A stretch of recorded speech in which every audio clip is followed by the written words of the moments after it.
CM ভিজিলেন্সৰ গোচৰত অভিযুক্ত এগৰাকী অৱসৰপ্ৰাপ্ত বিষয়াৰ আত্মহত্যা ৰহস্যজনক হৈ পৰিছে সমগ্ৰ ঘটনা। হস্ততাঁত আৰু বস্ত্ৰশিল্প বিভাগৰ প্ৰাক্তন সঞ্চালক আছিল কবিতা ডেকা। বৃহস্পতিবাৰে পুৱাৰ ভাগত জালুকবাৰীৰ সুধাকণ্ঠ পথত থকা বাসগৃহত উদ্ধাৰ হয় তেওঁৰ মৃতদেহ।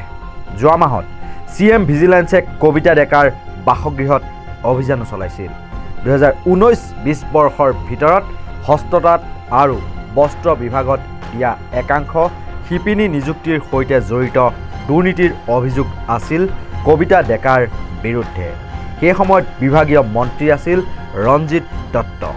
পৰীক্ষা অনুষ্ঠিত হৈ নিযুক্তি লাভ কৰিছিল যদিও সমগ্ৰ বিষয় গৈ পাইছিলগৈ আদালতৰ মজিয়া।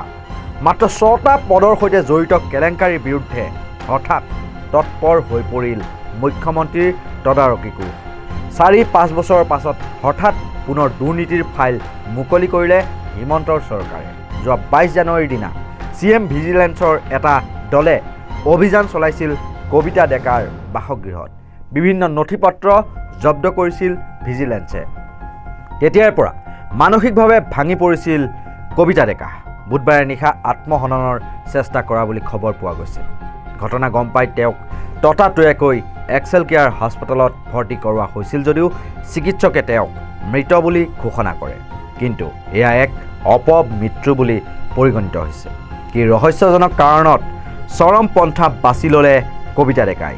কি অপশক্তিয়ে তেওঁক এই চৰম সিদ্ধান্ত ল'বলৈ বাধ্য কৰালে? সেয়া ভৱিষ্যতেও ৰহস্যৰ আৱৰ্তত সোমাই থাকিব নেকি?